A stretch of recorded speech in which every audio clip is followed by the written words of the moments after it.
Hi, we're up here on the Temple Mount, and I have an interesting question for you. All around, you might see people wearing socks, some people going barefoot, and other people wearing shoes that look like leather, but they aren't really.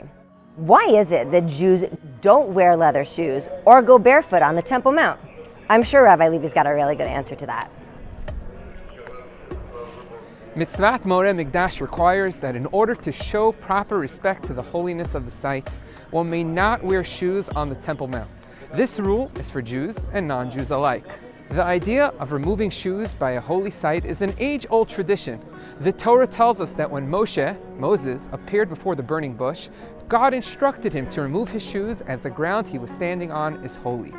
Traditionally, wearing shoes was considered a way of elevating a person's importance. Removal of one's shoes demonstrates that you are subservient to God's presence at this holiest of sites. So what are considered shoes for this requirement?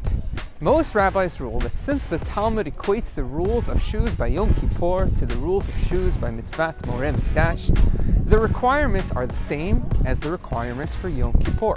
There, the Talmud is specific that shoes mean leather shoes. Therefore, any non-leather shoes are permitted at the Temple Mount, just as on Yom Kippur. However, others argue that the restrictions for Yom Kippur are about abstaining from an assortment of physical pleasures, whereas the requirements for the Temple Mount are about showing honor to the site. Therefore, they advocate for the removal of all shoes, as was the case by Moshe Rabbeinu, Moses. We must point out that this debate is only about the Temple Mount. In the temple itself, everyone agrees that one must walk barefoot, as that has a higher pedigree of holiness.